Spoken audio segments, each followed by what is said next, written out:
요. 유튜브를 통해서 사연을 보내고 이야기를 나눌 수 있다는 사실은 알고 있었지만 제가 이렇게 보낼 줄은 몰랐네요. 처음이라 다소 낯설고 어색하지만 제 이야기 재밌게 들어주세요. 저는 올해 30이 된 여성입니다. 호텔 경영학과를 나와서 지금은 호텔 데스크에서 안내하는 일을 하고 있어요. 사람들을 친절히 안내하고 이끄는 직업을 가졌지만 평소에 저는 꽤나 조용하고 수동적인 삶을 살고 있습니다. 나서는 것과 시끄러운 걸 좋아하지 않아서 바깥보다 집에 있는 걸 더 즐기곤 합니다.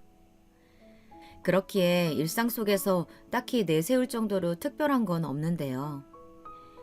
단지 올해 30이 된 만큼 제 삶에 책임을 지기 위해 더 열심히 일하는 평범한 30대일 뿐입니다. 이렇게 유튜브에 보내게 된 사연 정도가 특별한 경험이 되겠네요. 드라마에서나 익히 보던 파혼이란 걸 바로 제가 하게 됐거든요. 그 과정까지의 애달팠던 시간들이 이렇게 시간이 지나고 보니 참 우스운 것 같아서 여러분께 털어놓으려고 합니다. 제가 봐도 많이 답답하고 한심한 부분들이 많으니 부디 너그러운 마음으로 헤아리며 들어주셨으면 좋겠어요.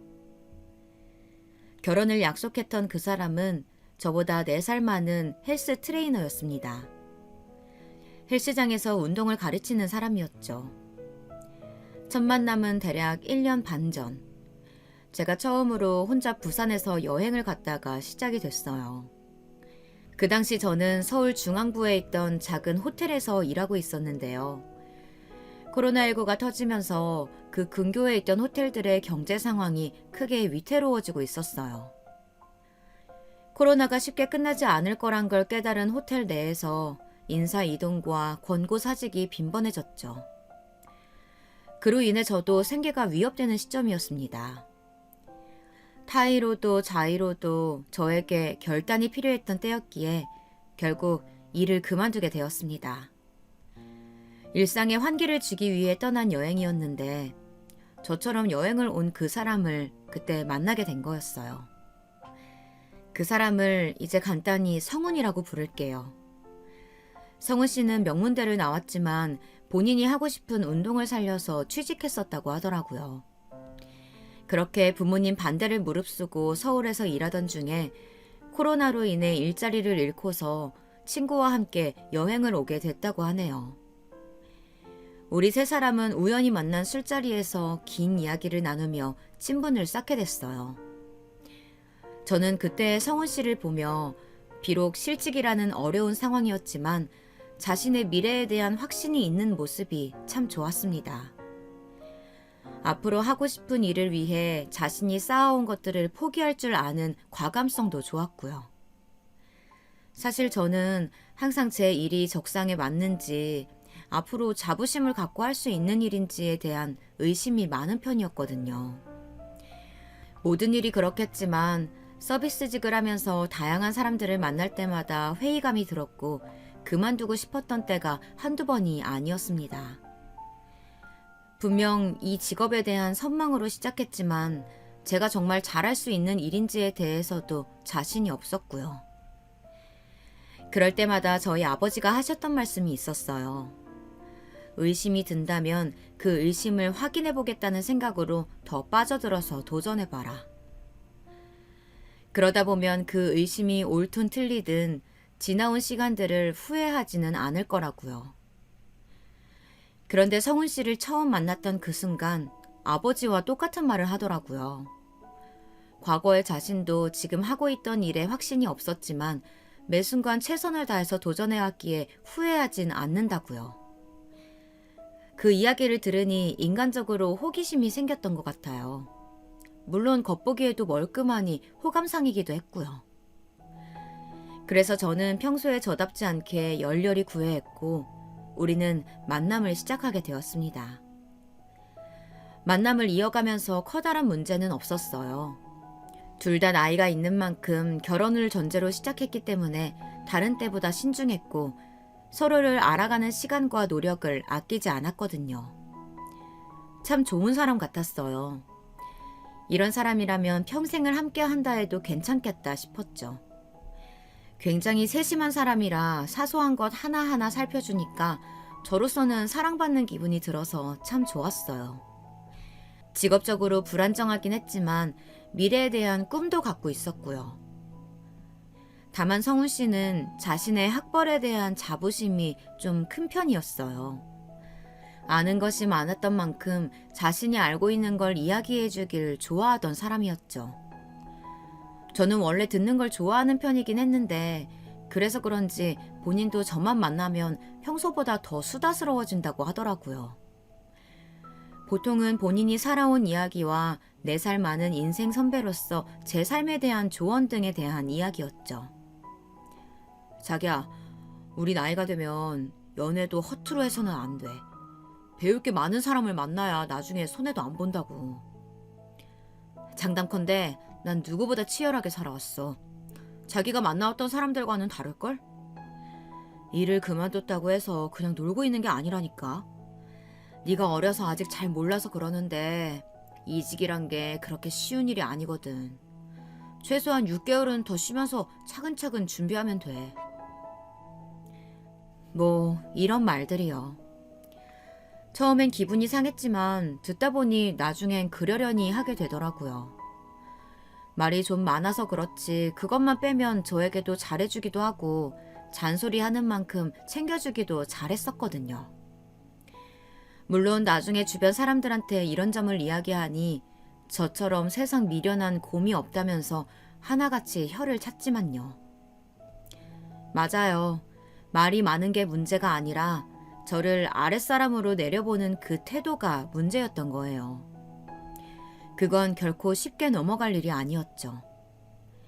결혼한 어떤 지인이 한 말이 기억이 나네요. 단점 한 가지만 빼면 괜찮다고 생각해서 누군가를 만나면 꼭 그 단점 때문에 헤어지게 된대요. 커다란 단점 하나가 다른 여러 가지 장점을 다 잡아먹으니까요. 분명 틀린 말이 아니었죠. 거기다 한 가지 더 단점이 있었는데요. 사실 성훈 씨는 말로는 네가 몰라서 그렇다, 내가 다 안다, 내가 다 맞다 하는 식의 태도를 취하면서도 은근히 돈 있는 사람, 태생이 금수저인 사람들을 무척이나 부러워했고 때론 시기 질투했죠. 예를 들면 자기와 같은 대학을 나왔는데 스타트업 회사를 차려 성공한 사람 이야기를 하면서도 그 회사의 단점이라든지 분명 망할 거라는 말을 얹곤 했어요. 거기다 자기와 같은 학번 동기들에 대한 시기 질투는 좀 더 심했는데요. SNS를 보다가 자기보다 잘 나가고 있는 것 같은 사람들을 보면 얼마나 깎아내리던지 좀 안쓰러울 정도였어요.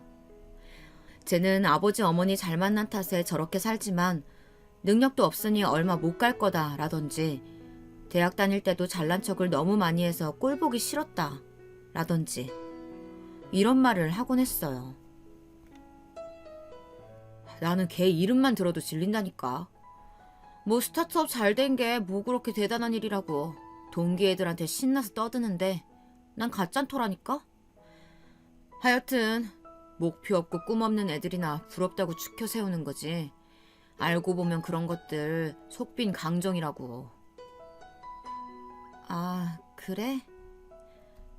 가끔은 조금 무서운 얼굴로 저런 말을 할 때가 있었기에 그땐 내심 왜 저러나 싶어 섬찟하기도 했어요. 그리고 사건이 한번 터지게 되었는데요. 한 번은 제 친구들을 보여준 적이 있었어요. 성훈 씨가 하도 제 친구들을 보고 싶다고 졸라서 자리를 가지게 된 거였죠. 제 친구들을 보면 제가 어떤 사람인지 더 잘 알 수 있다나. 그러면서 본인은 학교 전공과는 전혀 다른 일을 하다 보니 나이가 들수록 친구가 많이 사라졌다고 하더라고요. 그 말조차 그땐 왜 그렇게 안쓰럽게 들리던지. 마침 저를 잘 아는 오래된 친구들이 성훈 씨를 궁금해하던 참이었고 저도 성훈 씨가 어떻게 보일지 궁금했던 참이라 응하게 되었습니다. 제 눈에 콩깍지가 씌인 건지 아님 정말 괜찮은 사람인 건지 궁금했거든요. 일단은 제가 이렇게 남자친구를 보여준 게 처음이라서 다들 흔쾌히 나와주었네요. 그리고 이때 큰 사건이 하나 터지게 되었습니다. 처음 만나던 한두 시간은 분명 하하호호 웃음이 끊이질 않기에 화기애애했어요. 성우 씨가 활달한 편이라 분위기 띄우는 걸 잘했거든요. 그런데 시간이 지나고 술이 조금 들어가니까 성우 씨가 점점 평소에 저를 대하는 것처럼 친구들을 대우하기 시작한 거예요. 말끝마다 친구분이 잘 몰라서 그러는데 라면서 애들이 원치도 않는 조언과 충고를 아끼지 않는 모습이 제가 보기에도 심하더라고요. 친구분이 잘 몰라서 그러는데 그건 친구분께서 잘못하신 거예요. 남자분하고 몇 년 만나셨다고 했죠? 아, 3년이요? 그러면 거의 결혼 생각하신 거나 다름없는데 그 남자분 부모님께서 전화 오시는 거 정도는 이해하셔야죠. 아니, 상사한테 그러는 건 너무한 거 아닌가요? 친구분이 잘 모르시네. 아마 나이가 어려서 그러신 것 같은데 제 조언이 맞아요. 사회생활 하다 보면 점차 알게 되실 겁니다. 제 말이 맞는다는 걸요. 오빠, 왜 그래? 애들아, 미안해. 나한테도 이래왔나 싶고 그래서 그만하라는 표시로 옆에서 계속 팔을 툭툭 쳤는데 눈치를 못 채더라고요. 하긴 눈앞에서 친구들의 표정이 점점 굳어가는 것도 못 알아챘으니 어련했을까요. 분명 친구들에게 저희 커플을 소개하는 자리였지만 어쩌다 보니 각종 경제와 사회, 정치에 관한 이야기를 주고받으며 영양가 없는 대화만 줄곧 이어졌네요. 그러다 모임이 끝나게 되었습니다. 성훈 씨를 먼저 집으로 보내고 친구들을 집으로 데려다주는 길이었어요. 어색한 침묵이 이어지다가 한 친구가 정막을 깨고 먼저 말을 꺼내더라고요. 소영아, 너 오늘 그분이랑 결혼할 계획인 거 맞지? 아마도? 안 그래도 너희한테 오늘 어땠는지 물어보려고 했었어. 내가 주제넘게 네 선택에 대해서 이래라 저래라 하는 건 아니지만 그냥 너의 친구로서 그리고 오늘 함께 자리했던 사람으로서 말을 좀 하자면 그분은 너한테 안 맞는 것 같아. 뭐 다정다감하고 유쾌하고 사람으로서 나쁘지 않은데 평생 배우자로 함께하기엔 뭐랄까 조금 고압적이지 않아? 다른 사람들 대할 때 말이야. 맞아. 분명 그런 면이 있지. 친구는 저의 무덤덤한 반응이 마음에 들지 않았는지 자신의 생각을 한 번 더 확실히 표했습니다. 네 입장에서 생각해서 이런 말까지 하고 싶진 않았는데 요즘 말로 하면 솔직히 좀 꼰대 같지. 분명 너도 숨 막히는 날이 오지 않겠어? 그런 걸 생각하면 사실 난 좀 걱정된다. 그때 당시엔 친구의 말에 수긍하며 대신 사과하면서도 속으로는 한기로 흘리게 되더라고요. 아마도 제게 씌인 콩깍지의 일종이었겠죠. 내가 알고 있는 성훈 씨의 좋은 장점을 친구들은 모르니까 잠깐 만나보고 하는 말이겠거니 싶었습니다. 이제 와서야 그 생각이 어리석었단 걸 깨달았으니 참 빠르죠. 이러니 남녀 사이 문제는 주위에서 수백 번 이야기해봤자 소용없고 본인이 직접 깨달아야 변화할 수 있다는 건가 봐요. 그 만남이 있고 난 후 성훈 씨를 만나 따로 제 생각을 전하기로 했어요. 앞으로는 나를 대할 때 가르치듯 말하지 말고 연인으로서 그리고 평생을 함께할 아내로서 존중하는 태도를 가져달라고요. 제가 처음으로 그렇게 말하자 성훈 씨는 조금 놀란 듯 보였습니다. 그러더니 사과를 하면서 자신이 왜 그렇게 말하는 습관이 생겼는지 이야기해 주더라고요. 사실 우리 아빠는 그 시절 유명한 대학을 나오셨어.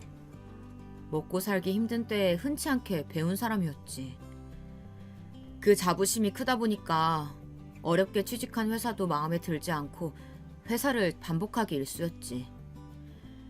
결국 원래의 기대보다 한참 떨어진 작은 회사를 다니게 되었고 거기서 정년퇴직까지 하신 거야. 하지만 아빠는 그 현실을 부정한 채 본인이 좋은 학교를 나온 수재였다는 사실만 기억하고서 주변 사람들을 대했어. 그러다 보니까 평소의 말버릇이 상대를 내려다보듯이 대하는 거였고 그런 환경에서 자란 나도 똑같이 닮아버린 거야. 내가 악착같이 공부해서 좋은 대학에 간 것도 그런 이유였고. 아, 그랬구나. 내가 오버했으면 미안해. 사과할게. 나도 몰랐다. 사람이 자기 문제는 모른다더니 내가 딱 그 짝이네. 앞으로 고치도록 할게. 대충 이야기를 들어보니 이해가 가더라고요. 뭐 문제를 알았으니 고치기만 하면 되는 줄 알았어요. 성훈 씨도 그 다음부터 대화를 할 때 특히 더 조심하기도 했고요. 한 번에 바뀌진 않았지만 말실수를 하고 나면 금방 알아차리고 사과했거든요. 제가 여기서 또 간과했던 건 결혼은 당사자 두 사람만의 일이 아니라는 거였습니다. 말로만 들어왔던 남자친구의 아빠가 저희 시아버지가 될 사람이란 걸 잊고 있었던 거죠.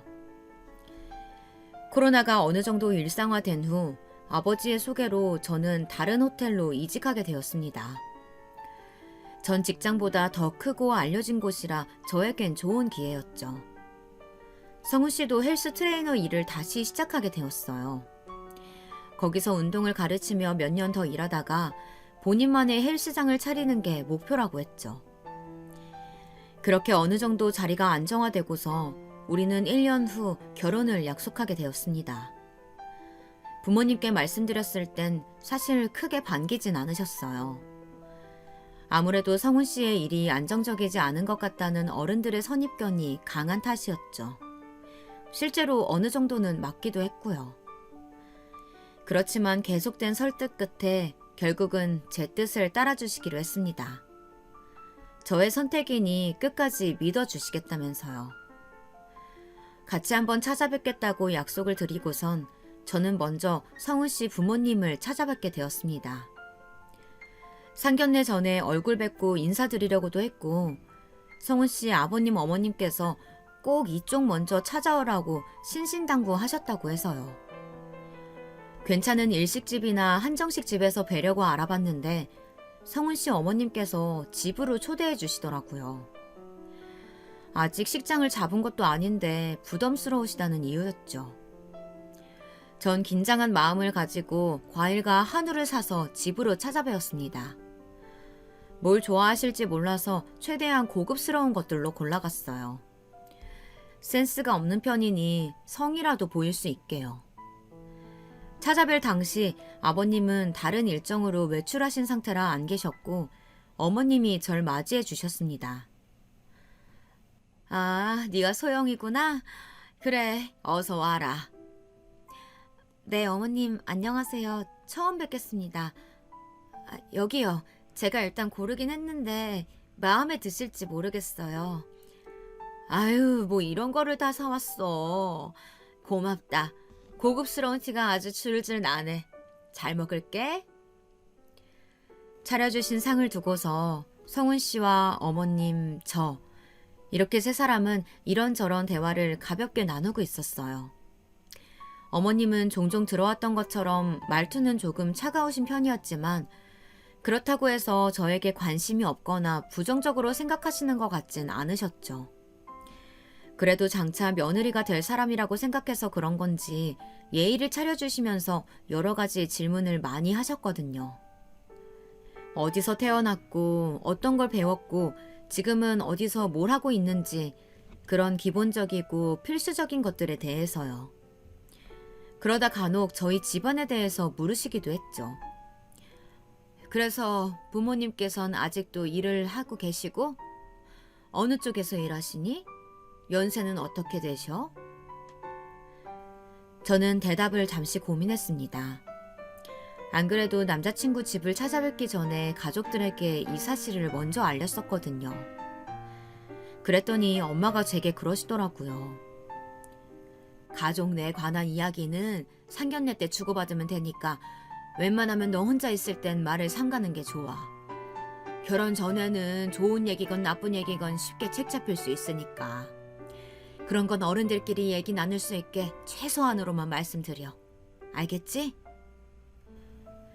그 말이 떠오르면서 아직은 제가 구체적으로 말할 단계가 아닌 것 같다는 생각이 들더라고요. 해서 어머님께는 대충 얼버무려 대답했어요. 아, 아버지는 일하세요. 그냥 숙박업을 하고 계신데 직접 관리도 하시고요.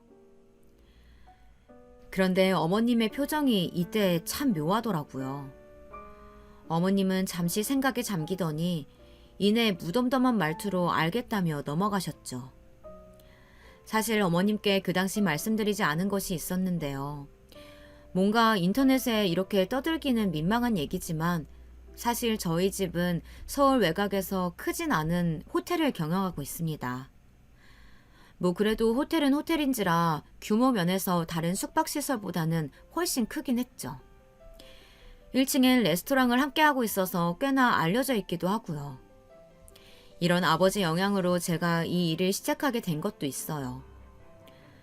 아버지는 당신 일에 넘치는 자부심을 갖고서 환갑을 훌쩍 넘긴 나이에도 아직까지 매일 호텔을 드나들며 운영에 직접 관여하고 계시니까요. 외가가 있다 해도 제가 보기엔 어느 근사한 5성급 호텔과 견주어도 전혀 뒤처지지 않고요. 그런 모습을 보면서 자란 저는 아버지가 있는 호텔에 일하고 싶단 마음으로 꿈을 키우면서 관련 학교에까지 진학하게 된 거였습니다. 그런데 아버진 제가 너무 쉽게 이 일을 배우는 걸 원치 않으셨고 다른 호텔에서 일하며 현장이 어떻게 흘러가는지 공부하길 바라셨죠. 이렇게 들으니 뭔가 재벌 2세의 성장일기 같네요. 그만큼 대단한 집안은 아니지만 작은 시골 마을에서 태어난 아버지가 홀로 서울에 올라와 맨 땅에 일궈낸 사업이니 충분히 박수 받아도 될 가치 있는 일이라고 생각해요. 지금까지 내가 누리는 일들에 대해 부모님께 감사한 마음으로 지내왔고요. 그런 이유로 부모님에 대한 자부심은 크지만 제가 한 건 아직 아무것도 없으니 나서서 떠벌리고 다닐 이유도 없었죠. 그렇기에 자연스럽게 성훈 씨에게도 이야기한 적이 여태껏 한 번도 없었던 것 같네요. 저에게 물어본 적도 없으니 굳이 말할 기회도 이유도 없었고요. 숙박업을 한다는 저의 말에 성훈 씨는 다소 놀란 것 같았습니다. 본인은 처음 듣는다면서 그동안 제 이야기를 혼자 미루어 봤을 때 저희 아빠가 그냥 일반적인 음식점을 운영하고 계신 줄 알았다고 하더라고요. 소영이 네가 말을 안 하니까 생각도 못했네. 숙박업이었어? 신기하네. 그러면서 조금 웃겼던 게 성훈 씨는 저희 아버지가 그냥 작은 숙박업 정도 하시는 거라고 당연히 생각하는 듯 했어요. 제가 평소 하고 다니는 차림새나 이런 게 특별하지 않으니 그런 듯 했죠. 그러면서 왜 진작 숙박업 한다는 이야기를 하지 않았냐, 혹시 창피해서 그러냐 물었는데 기분이 나빴지만 일단은 어물쩍 넘겨버렸습니다. 그런데 그때 아버님이 집 안으로 들어오셨어요. 밖에서 술자리가 있으셨는지 약주를 조금 하신 것 같았고요. 빨갛게 오른 얼굴로 저를 훑어보며 낯선 이에 대한 반감을 드러내시더라고요. 이내 이 낯선 손님이 성훈 씨와 함께 왔다는 걸 아시고선 그제야 식탁에 앉으셨고요. 그래. 네가 소영이구나. 뭐 전부터 이야기 니키 들었다. 우리 똑똑한 아들이 선택한 사람이라 많이 궁금하긴 했어. 네, 아버님. 안녕하세요. 사실 댁에 찾아뵙기 전부터 저에 대해서 많이 물어보실 줄 알고 긴장을 많이 했는데 그럴 틈이 없더라고요. 아버님은 짧은 인사말을 건네시고는 어느 순간 자연스럽게 본인 이야기를 하기 시작하셨습니다. 당신이 얼마나 좋은 집안에서 태어났고 얼마나 많이 배웠으며 얼마나 쉽게 대학을 갔었는지에 대해서요. 우리 집안은 어렸을 적부터 유명했다. 동네에서 소문이 자자한 집안이었어. 뭐 요즘에야 개나 소나 다 대학을 가지만 나 때까지만 해도 그렇지가 않았거든. 근데 내가 학교에서 늘 1등 성적표만 받아오고 기어이 좋은 대학을 가니까 동네에서 난리가 난 거야. 개천에서 용난다는 말이 이런 말이냐고. 사실 나뿐만 아니라 내 형제들도 다 똑똑하고 머리가 좋긴 했단다. 다들 한 자리씩 차지했지. 우리 성훈이한테 이런 얘긴 들었나? 아, 네, 아버님. 아버님께서 좋은 대학 나오셨다는 건 들었어요. 제가 차 한 모금도 마시지 못하고 내내 이야기를 듣고 있는데 성훈 씨는 이런 이야기의 흐름이 익숙하다는 듯 본인 핸드폰이나 만지작거리고 있더라고요. 아버님을 말리지도 않고요. 그렇게 앉아서 궁금하지도 않은 인생사 이야기를 한참 듣고 있는데 다행히도 어머님이 이제 그만하고 저에게 그만 집에 돌아가 보라며 구해주셨죠. 저는 아쉬운 표정으로 그렇지만 잽싼 동작으로 짐을 챙기기 시작했습니다. 그런데 저를 물끄러미 바라보던 아버님이 갑자기 한 말씀 하시더라고요. 사실 아주 솔직히 말하자면 네가 며느리감으로선 그렇게 마음에 들진 않는다. 알지? 뭐 듣자 하니 배움에 대해서 중요시 여기지 않는 집안 같던데. 생각해봐라. 왜 사람들이 수준을 운운하면서 급을 따져 만나겠니? 함께 어울리려면 대화가 통해야 하니까 그런 거야. 이 머리로 나오는 말의 수준이 맞아야 한다고. 네? 아버님, 그러니까 그 말씀은 저희 집안이 수준이 낮다는 그런 말씀이신 건가요? 그 말을 듣는 순간 전 기분이 너무나 불쾌했습니다. 오늘 처음 본 초면인 사이에 게다가 아들이 결혼하고 싶다고 데려온 사람한테 어떻게 그런 말을 할 수 있을까요? 한마디로 저희 집안은 못 베어먹은 꼴통 집구석이고 당신네들은 콧대 높은 고고한 집안이라는 거 그거 아닌가요? 결론적으로 아버님은 이 말을 저에게 하기 위해 여태껏 본인이 어떤 길을 걸어왔는지 구구절절 얘기하신 건가 싶더라고요. 그런데 또 한편으로 생각해보니 저는 배움을 중요시하지 않는다는 이야기를 한 적이 없었는데 너무나 당황스럽더라고요. 그래서 그 짧은 시간 내에 곰곰이 지난 시간을 되짚어봤습니다. 갑자기 기억 하나가 불현듯 떠오르더라고요. 몇 달 전 제가 어버이날 선물을 준비하는데 옆에서 성훈 씨가 지켜보고 있었던 그 순간의 기억이요. 저희 아빠가 중학교만 졸업한 분이어서 학교에 대한 미련이 아직도 남아 계시다는 이야기를 아주 잠깐 스치듯이 했었거든요. 그걸 듣고서 본인 멋대로 포장하여 곧장 아버님한테 가서 전달한 것 같았어요. 결국 그렇게 우리 집은 배우는 것에 대해서 전혀 관심 두지 않는 집안이 된 거고요. 어이가 없어서 성훈 씨를 쳐다봤더니 본인은 모르는 일이라는 듯 과일만 주워 먹고 있던데요. 먹고 있던 사과처럼 똑같이 깎아버릴까 하다가 참았네요. 이런 집에선 더는 1초도 못 있겠다 싶어서 도망치듯 빠져나왔습니다. 그제야 정신을 차렸는지 성훈 씨가 따라 나와서 잡더라고요. 집까지 데려다 주겠다면서요. 아니야, 됐어. 나 혼자 갈 수 있어. 아, 왜 그래? 우리 아버지가 뭐 실수한 거 있어? 실수? 하신 거 있지. 방금 보고도 못 본 채 하는 거야, 지금? 아버님께서 우리 집안을 깎아내리셨잖아. 오빠 혹시 아버님한테 우리 아빠 중졸이란 이야기 했어? 아니 그게...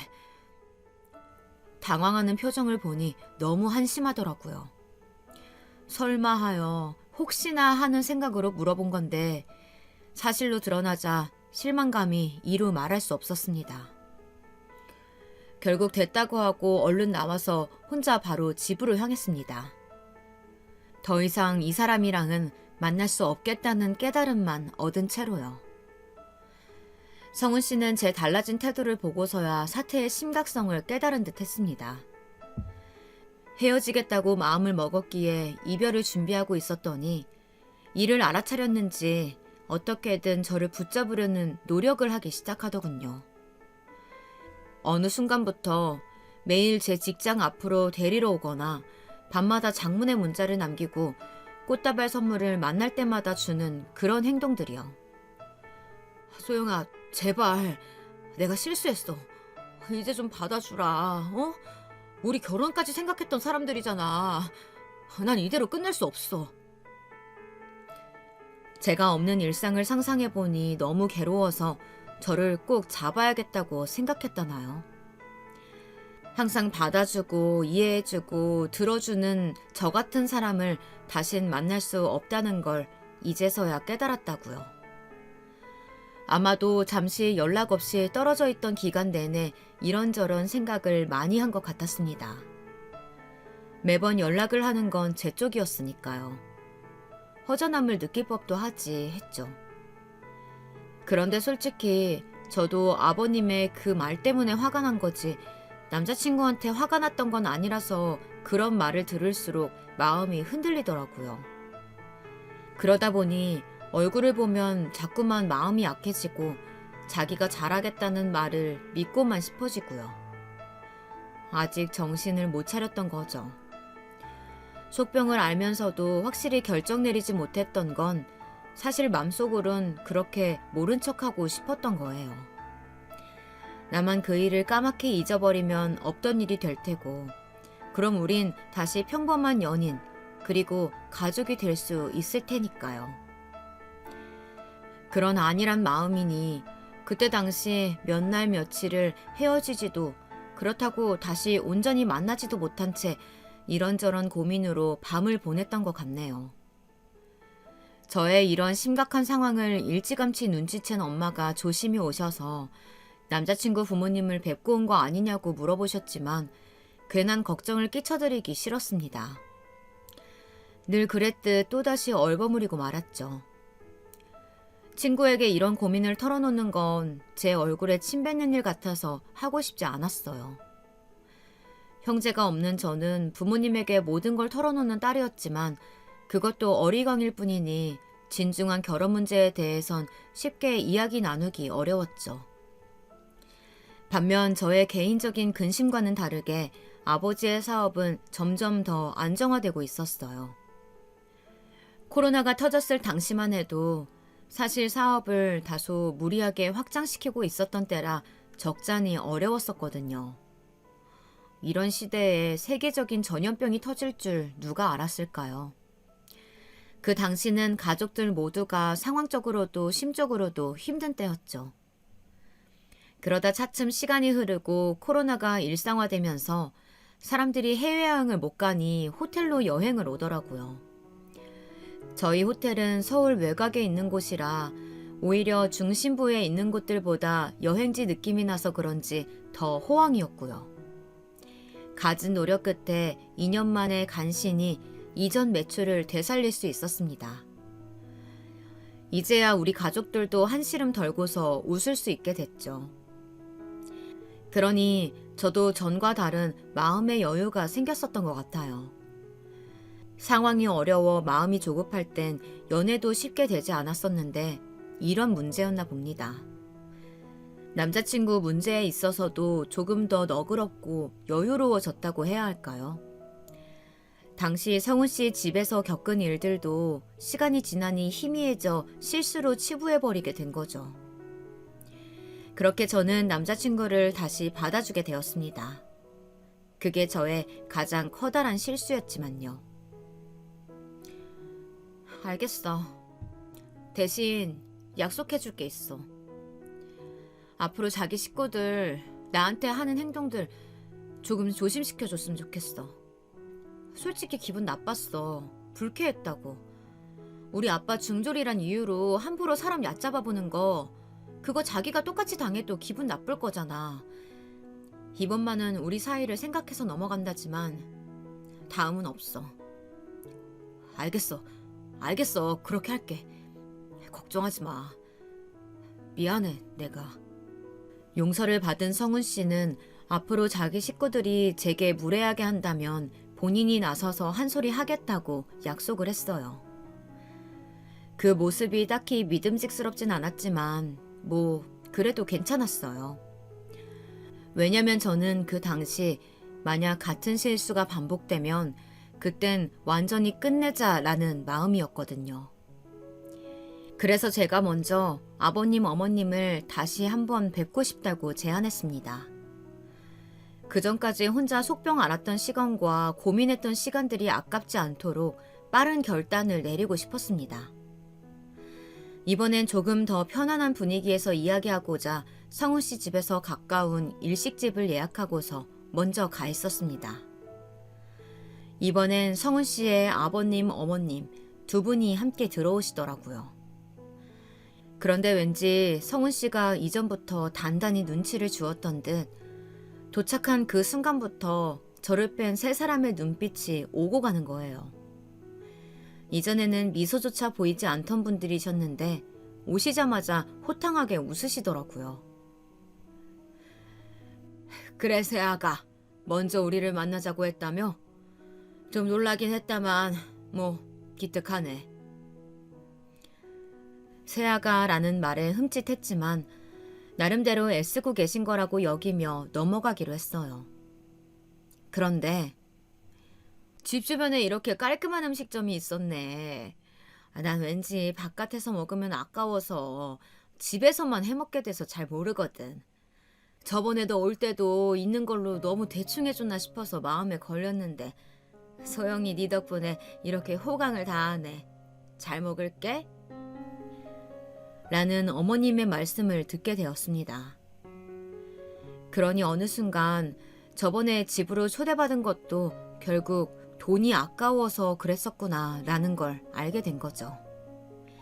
그래도 처음 만나는 자리라 밖에서 뵙는 게 좋다고 생각했는데 한사코 거절하시며 꼭 집으로 오라는 말이 이런 뜻이었다는 걸요. 그런 일이 있고 나서 제가 대접하는 건 당연하게도 이런 고급스러운 음식점이라는 게 왠지 찜찜한 기분이 들어 답답했어요. 하지만 저는 애써 마음을 추스르고서 대화를 이어나가려고 했습니다. 저번에는 죄송했습니다. 얼굴 뵙고 말씀드리고 싶었어요. 이제 성훈 씨랑 결혼에 대해서 깊게 이야기하기 전에 한 번 더 어머님, 아버님 만나 뵙고 이런저런 의견도 여쭙고 싶어서요. 그래, 잘 생각했네. 요즘 사람들 아무리 자기들 잘났다 떠들어대지만 그래봤자 속빈 강정이다. 현명한 어른 말씀을 따라가야 괜히 헛고생 안 하는 거야. 잠자코 듣고 있던 성훈 씨가 아버님 말씀이 끝나기도 전에 크게 헛기침을 하더라고요. 아무래도 눈치를 준 게 맞았나 봐요. 기분이 더 찝찝해질 찰나에 막은 게 차라리 다행이라고 생각했어요. 덕분인지 이전과 다르게 꽤나 화기애애한 분위기에서 식사를 이어갈 수 있었습니다. 성훈 씨가 사이에서 소통을 조율하고 활기차게 대화를 이끌어 나가니 확실히 이전과는 다르더라고요. 아버님, 어머님은 가끔 문제가 될 일이 있으면 성훈 씨를 탓하게 됐고 성훈 씨는 넉살 좋게 넘기니 저는 곤란한 일 없고요. 아버님은 기분이 좋으셨는지 반주까지 하셨네요.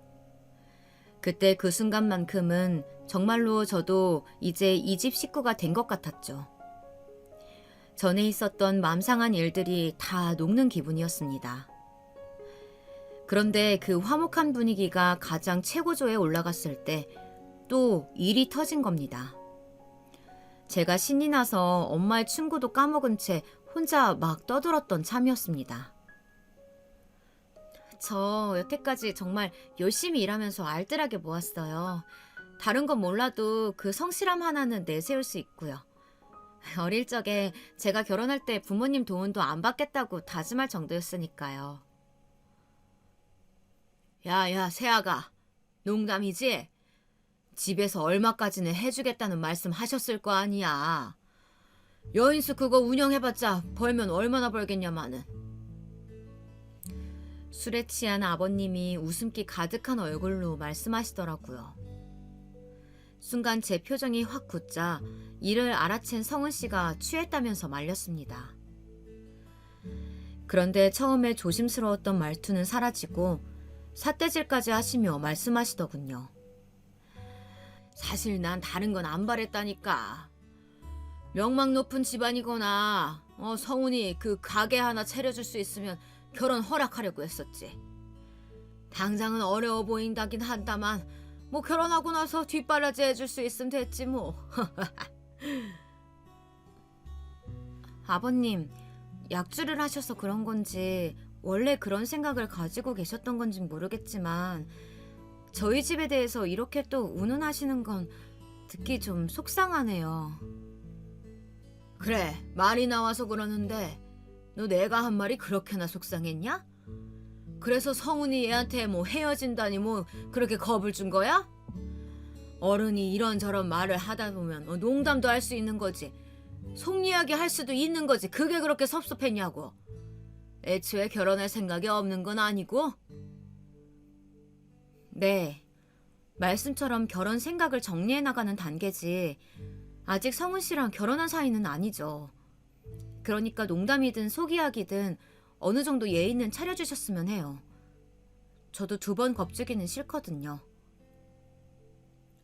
제가 맞받아치니 성훈 씨가 이번에는 저를 막아서더라고요. 그만해. 그냥 넘어가자. 그리고 그 사람의 그 한마디에 이윽고 저는 폭발해버리고 말았습니다. 뭘 그만해. 우리 집에 대해서 얼마나 아신다고 이렇게 매번 깎아내리시는 건데 오빠는 나에 대해서 대체 뭐라고 했길래 이렇게 쉽게 말씀하시는 거냐고. 네 기분 하나 맞추려고 우리 부모님이 언제까지 눈치 봐야 돼.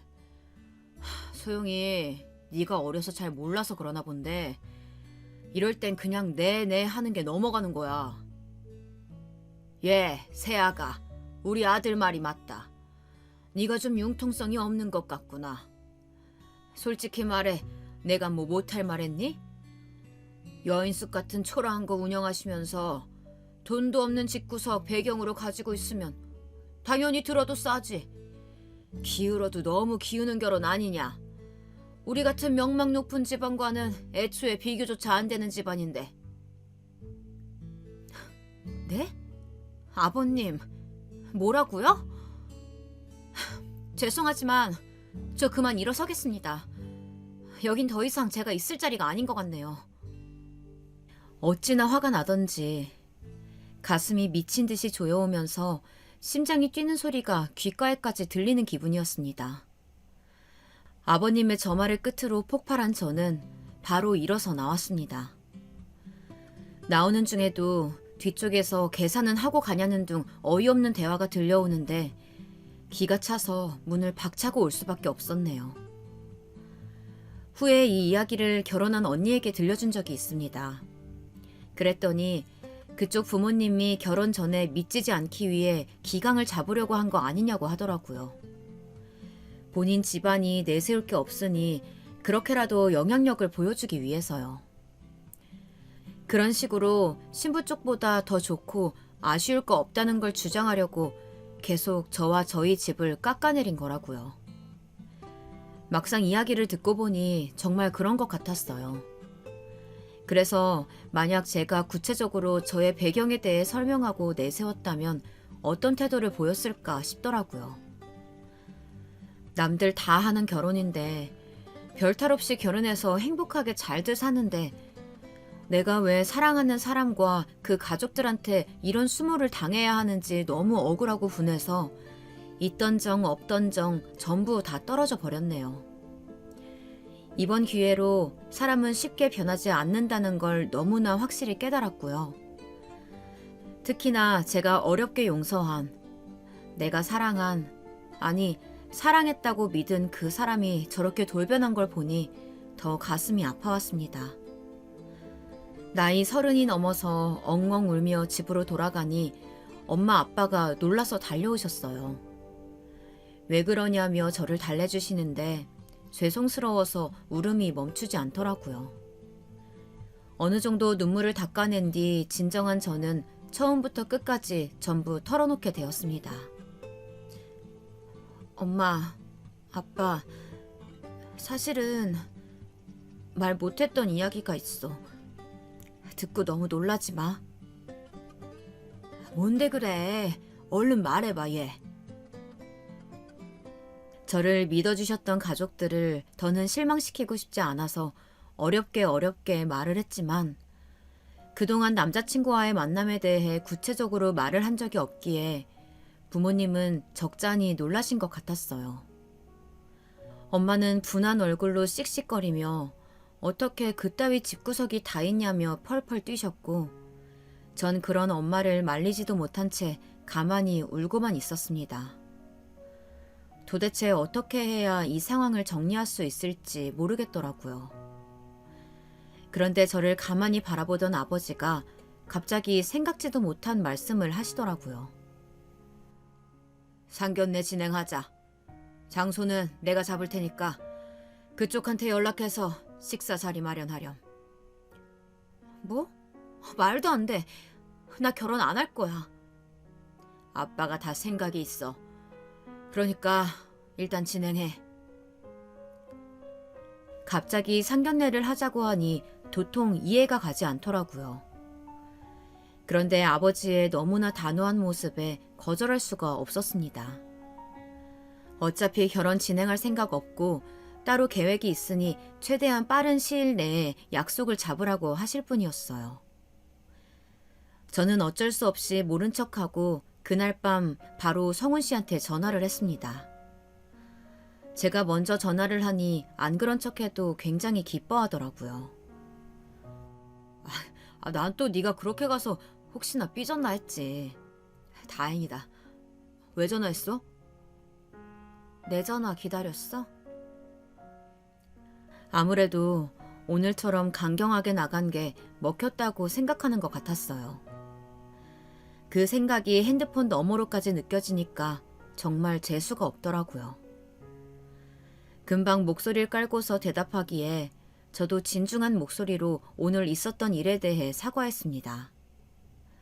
아버님, 어머님이 많이 화가 나셨지만 본인이 잘 말해보겠다고 하더군요. 그래서 전 바로 상견례를 제안했습니다. 상견례? 왜? 뭐 문제 있을까? 아니 알았어. 난 또 네가 다른 생각할까봐 괜히 찜찜했네. 그래, 잘 생각했다 너도. 원래 어른들 말씀은 다 맞는 거야. 성훈 씨는 다소 놀란 듯 했지만 알겠다면서 수락했기에 생각보다 일은 일사천리로 진행되었어요. 그렇게 일주일 후 생각지도 못한 상견례를 갖게 되었습니다. 상견례 자리는 놀랍게도 저희 호텔 1층에 있는 레스토랑이었어요. 아버지의 계획이 어느 정도 예상이 갈 즈음 성훈 씨와 아버님, 어머님이 들어오셨죠. 다행히도 저희 호텔이 성훈 씨 집과 그리 멀지 않아서 편히 오신 눈치였어요. 너무 편해서 궁시렁거리는 게 다 들릴 정도였지만요. 무슨 사돈댁은 뭐 이런 좋은 데서 만나자고 하시니? 뭐 이렇게 하면 우리가 이까짓 거에 기죽을 줄 알고? 그러니까 말이야. 돈도 없는 집구석에서 어떻게 이런 자리 예약할 생각을 다 했대. 자기들이 기죽고 싶진 않았나 보죠. 아유, 가여워라. 속으로 화가 부글부글 끓었지만 일단 참아 넘겼습니다. 그렇게 조용한 룸에서 모여 상견례 자리를 시작했어요. 가짜니 뭐니 해도 어찌됐든 상견례여서 그런지 꽤나 정중하고 정숙한 자리였고요. 엄마가 정적을 깨시고 부드러운 목소리로 대화를 이끄셨어요. 하지만 마지막으로 만났을 때 자리를 박차고 나왔으니 저에 대해 그쪽 어머님, 아버님이 부정적으로 생각하고 계실 수밖에요. 그렇기에 이야기를 나누는 시종일관 비꼼과 불평스러운 언사가 이어지더라고요. 하지만 신기하게도 저희 부모님은 기분 나쁜 티 하나 없이 웃으면서 받아치시더라고요. 오히려 그런 태도가 상대편의 심기를 더욱 건드리는 것 같았습니다. 사실 오늘 자리는 안 나오는 게 좋지 않을까 고민 많이 했네요. 아들놈이 뭐에 홀렸는지 사정사정하기에 나와 본 겁니다. 아시는지 모르겠지만 따님을 만날 때마다 어른들 대하는 언행이 많이 불편했거든요. 그래서 결혼을 이야기하기엔 아직 이르고 예우를 먼저 가르치시는 게 도리이지 않을까 싶었네요. 옆에서 이 끔찍한 말을 다시 한 번 더 들으니 정말로 속이 부글부글 끓는 것만 같았어요. 성훈 씨는 이젠 아예 아버님처럼 가기로 한 듯이 고개를 빳빳이 들고 우리 가족을 바라보고 있었죠. 전 일부러 성훈 씨와는 눈도 마주치지 않았습니다. 그렇군요. 저희 딸아이가 결례를 범했다면 사과드리겠습니다. 저희가 부족해서 그런 듯하니 이해해 주세요. 무슨 말씀인진 잘 알겠네요.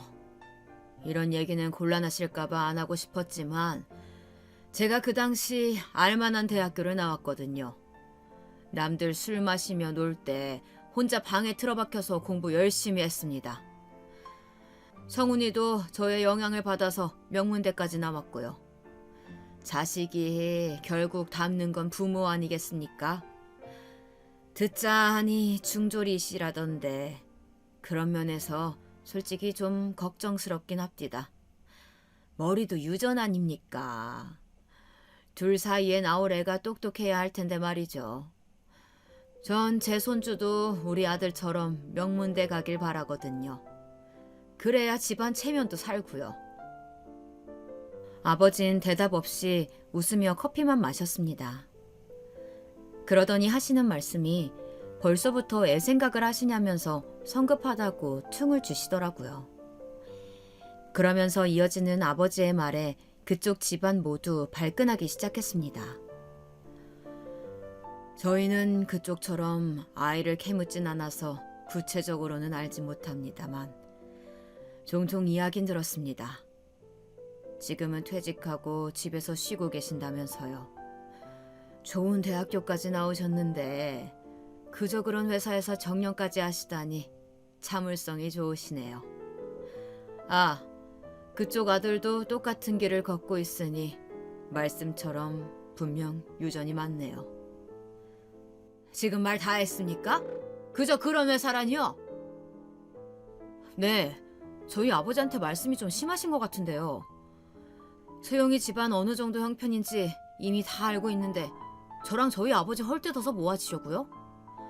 참나, 여인숙 운영하시는 일이 무슨 대단한 일인가요? 형편? 우리 집안 형편을 자네가 어떻게 아나? 그리고 남자친구란 인간은 기어이 여기서 자기 집 편을 드는데 정말 이 사람과 끝까지 안 가길 잘했단 생각이 막 치밀어 올랐습니다. 동시에 분노가 일었는데 아버님이 그러더군요. 이 레스토랑에 앉아있으니까 뭐라도 되신 것 같으세요? 아니, 이거 계산할 여유는 있습니까? 저흰 있습니다. 그러니까 계산은 제가 하죠. 근데요, 이 결혼 다시 한번 말하지만 너무 기우는 결혼입니다. 나는 내 아들이 아까워 죽겠어요. 학식 있는 사람도 없고 돈도 그닥인 집구석에 장가 보내는 거 솔직히 피눈물 나는 일입니다. 그래도 우리 아들이 좋다고 해서 대개 따님이 하도 졸라서 진행하는 결혼이에요. 이 사람이 분수를 하셔야죠. 이때부턴 속에서 천불이 나는 것 같더라고요. 엄마도 처음엔 조용히 표정 관리를 하시다가 살짝 주먹을 부르르 떠는 게 보였습니다. 근데 아버지만은 여전히 한치의 여유로움도 잊지 않고 계셨어요. 그러다 종업원을 부르시더라고요. 그러면서 계산은 남자친구 쪽에서 하실 거라고 말하면서 말씀을 이어가셨습니다. 알량한 학벌로 유세 떠는 그쪽 집안에 저희 귀한 딸 보낼 생각 애초에 추호도 없었습니다. 다만 저는 그 귀한 아들을 보지 못했으니 공평하지 않아서 자리를 마련한 겁니다. 그런데 막상 지켜볼 가치조차 없어 보여서 괜히 안나 싶네요. 못 배워먹은 사람을 내리깔아 본다고 들었는데 누굴 닮은 건지 잘 알겠습니다. 제 두 눈으로 보고도 못 믿을 광경이네요. 그럼 저희는 일어나죠. 대화도 안 끝났는데 어딜 일어납니까? 앉으세요. 저도 그러고 싶지만 이제 겸상을 하기엔 수준이 안 맞아서요. 아주 천천히 즐기다 가세요. 이 호텔 제 거거든요. 뭐요? 숙박업치고 좀 크긴 하네요. 아, 오늘 식사는 제가 대접하려고 했는데 덕분에 밥맛이 떨어져서 마음이 바뀌었습니다. 계산할 여유 되신다고 하니 하시면 되겠네요. 뭐 양심이 있으시다면 드신 건 계산하고 나가주셔야죠. 그럼. 뭐라고요? 이 호텔이 사돈 거라고요? 잠깐만요, 사돈. 아버진 조용히 웃으시더니 곧바로 제 손을 잡고 일어서셨어요. 그렇게 당황한 성훈 씨와 그 가족을 두고서 우리는 밖으로 나왔습니다. 이윽고 세 사람이 나와서 도망치듯 호텔 밖으로 빠져나가는 것까지 지켜보았죠.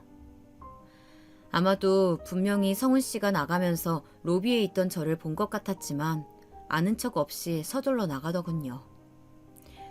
속이 너무 시원했지만 한편으론 내가 사랑했던 사람과의 끝이 이런 식이라니 많이 서글프기도 했어요. 그런 저를 위로해주는 건 이번에도 부모님이었습니다. 부모님께 감사하면서도 죄송스러운 복합적인 감정이 밀려오더라고요. 또 다시 눈물이 나는 걸 꾹 참으며 두 분을 안아드렸습니다. 부모님이 너무 자랑스럽고 저도 자랑스러운 딸이 되겠다는 말과 함께요. 그러자 아버지가 말씀하시길, 네가 우리의 자랑거리가 되려고 애쓸 필요 없어. 부모와 자식은 완전히 달라. 그러니까 너는 그냥 네 자리에서 스스로의 자랑이 되면 돼. 엄마 아빠가 여태껏 그런 마음으로 살아온 것처럼 말이다. 고마워요. 엄마, 아빠. 고마워요, 정말. 부모님의 위로는 너무나도 한결같이 따스했고 30 넘어 처음 안긴 부모님의 품은 너무 든든했습니다. 그렇게 헤어진 뒤로 성훈 씨에게 몇 번이나 전화가 왔어요. 호텔하는 걸 왜 자신에게 속였냐며 거짓말한 건 어떤 음모를 가지고 자기에게 접근하기 위해 그런 거 아니냐고 캐묻더라고요. 뭐라고? 음모? 그게 무슨 말이야? 그럼 왜 굳이 거짓말을 해? 그런 큰 호텔 가지고 있으면서 없는 척 했다는 거 자체가 이상하잖아. 그래? 그 이유가 궁금하니? 지금부터 말해줄게. 그리고 전 그 이유를 줄줄 쏟아내었어요. 제가 왜 굳이 부모님이 큰 호텔을 하는 거에 대해 말하지 않은 진짜 이유를 말이죠. 그건 바로 너란 놈의 열등감 때문이라고 답했습니다. 뭐? 내 열등감? 그래. 이제 와서 내가 코 꼬집어주니까 민망하지 너도? 근데 너 열등감 대단하잖아. 괜히 너보다 잘된 사람들 시기 질투하고 걔네들 인스타 사생활 엿보면서 거기에 악성 댓글이나 달고 너 그렇게 살잖아. 그게 열등감이지 뭐야? 그리고 나한테는 내가 걔들보다 더 잘났다. 내가 더 대단하다. 그렇게 말하잖아. 내가 지금까지 네 꼴 같지 않은 자존심 짓밟지 않으려고 모른 척 해준 거야. 여자친구라고 나름대로 배려해준 거라고. 그러니까 잘 새겨듣고 다음부턴 사람 골라가며 사겨. 난 너랑 엮일 생각 다신 없지만. 그리고 마지막으로 저는 누가 말만 앞서고 가진 거 하나 없는 거지에게 접근하냐면서 바로 차단해 두었죠. 그런데 그 이후 놀라운 일이 하나 또 생겼습니다. 글쎄 그 집안의 아버지가, 그러니까 제 아버님이 될 뻔한 사람이 저희 집을 직접 찾아온 겁니다. 세상에 한우 세트까지 들고 말이죠. 그러면서 말하시길, 집안 간에 작은 소동이 있었지만 그건 사돈께서 이해해 주시리라 믿습니다. 라고 하더라고요. 도대체 왜 이렇게까지 하나 싶었지만 결국엔 뭐 뻔하지 않겠어요. 돈이 좋았던 거죠. 저희 집이 가지고 있던 호텔이 탐이 났던 거죠. 그 속셈을 모를 리 없는 저희 아버지는 다시 한번 시원하게 사이다를 날려주셨습니다. 누가 사돈입니까? 여기 사돈이 있습니까? 그리고 경비를 불러 당장 내쫓았습니다. 경비가 오자 창피했는지 허겁지겁 도망가는 꼴이 아주 우스웠네요. 한편으론 짠하기도 했지만요. 자기 잘났다고 온갖 척은 다 하면서 돈 있는 사람을 보면 그 앞에서 저렇게까지 돈에 굴복하는 모습이 전 남자친구를 아주 닮아서 말입니다. 전 남자친구는 아마도 지금쯤 배 아파서 몸져 누워있지 않을까 싶어요. 이번 한 번만 속상해하고 넘기면 너무 아쉬우니까 제게 좋은 소식이 생기면 어떤 방법을 써서라도 틈틈이 알리려고 합니다. 유치할진 몰라도 당신이 어이없이 떠나보낸 사람이 이 정도로 대단하다는 걸 알았으면 싶어서요. 제 마음까지 파혼하려면 시간이 조금 더 필요한 듯 하네요. 그렇게 절망에 빠질 일도 아니지만 파혼을 결정하고 단 한 번도 후회한 적 없었어요. 제가 선택한 일에 대해 매 순간 책임지려고 했고 그 길이 험난하고 괴로웠지만 최선을 다해 해결하려고 노력해왔습니다. 아마도 아버지가 해주셨던 말씀은 비단 일뿐만이 아니라 우리네 인생에도 적용될 수 있는 말인 것 같아요. 이렇게 돌아보니 한심한 실수도 참 많이 저질렀네요. 하지만 좀 뻔하긴 해도 사람은 실수로 성장한다고 다들 그러잖아요. 그로 인해 적잖이 배우고 또 성장했으니 달갑게 받아들이려고 합니다. 앞으로 또 크고 작은 실수를 할 테고 그에 따라 후회도 하겠지만 이를 극복할 힘이 있다면 전 언제든 최선을 다해 소용돌이 같은 삶 속으로 뛰어들겠어요. 저의 이야기를 들어주셔서 감사합니다. 제 이야기 들어주신 여러분들도 모두 후회 없는 삶을 살아가시길 바라겠습니다.